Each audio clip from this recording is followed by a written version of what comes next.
What is up guys, Andy Forest Team Runner here, and today we're talking all about the Brooks Hyperion Tempo after 100 miles.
So there we go, this weekend's 17-mile long run tipped us over the 100-mile mark in the Brooks Hyperion Tempo, 105 miles to be precise, and it's been one hell of a ride. I have absolutely loved this shoe, but it's not without its downsides. Today we'll cover the wear and tear of the shoe, how it's held up over the 100 miles, how I've enjoyed it in terms of different distances, where I would use it moving forwards in terms of long runs, speed runs, easy runs. We'll cover all of that, and of course, will I actually be taking this shoe past 100 miles? If you're excited for today's video, guys, make sure you give it a like, subscribe to the channel for weekly running content, and we'll start with the wear and tear.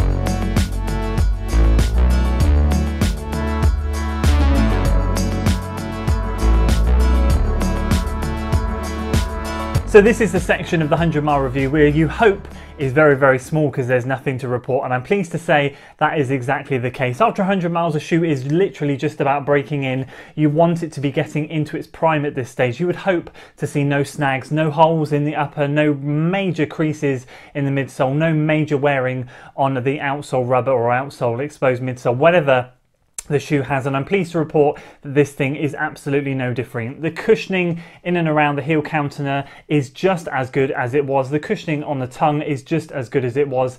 There are literally no visible snags, no tearing, no seams coming apart on this shoe. The only thing that you can see is that it's not white anymore, is it? And the most impressive thing, actually, even after 100 miles, you start to see some creases in the midsole. There's just nothing in this shoe. There literally is not one crease in this shoe at all. You have these diagonal lines going down here, but they're part of the pattern. There's just nothing. It's as if this shoe hasn't even been running. And I've got to say, the midsole has not flattened out, has not started to lose any of its pop or responsiveness since the beginning. It's actually holding up really, really well. And with the price point that this shoe is at, which is £140, it's certainly on the steeper end of the spectrum. I'm really pleased to report that actually you're paying for what you're getting. I'm not finding any deterioration in this shoe whatsoever. The outsole rubber, again, shows no signs of wear and tear, and so I'm really pleased to say that I kind of feel like I've spent my money wisely with this shoe. It's not a shoe that I feel I've wasted any money with. It's got to 100 miles really, really solidly without any issues whatsoever.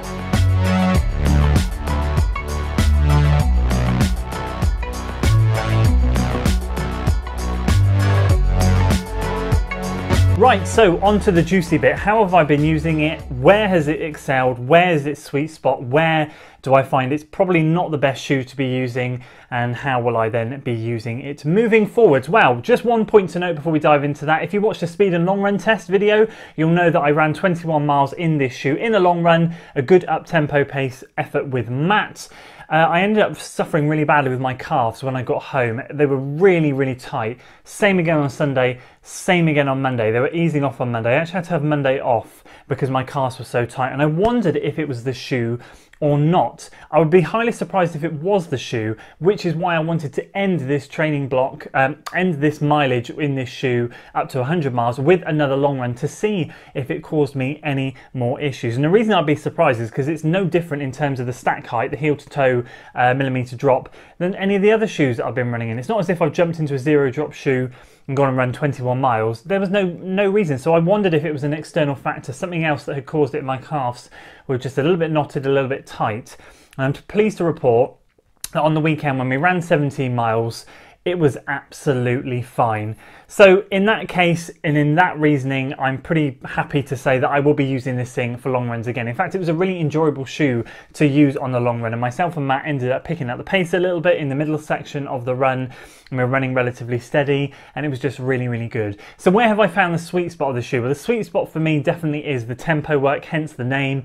The interval work that I've been doing out on the industrial estate leading up to this Chasing 75 goal that I have, this 1:15 half marathon time trial that I'm training for. I've used this shoe on a fair few workouts in this block, and I've really, really enjoyed it. And I have to say, to have a lightweight shoe in a size UK 13 is a real novelty, and this thing has proved to be a bit of a gem when it comes to those workouts. How did it fare on the easy runs? Well, to be fair, a lot of speed shoes, like the Endorphin Speed, for example, I would struggle to run easy in that shoe running easy.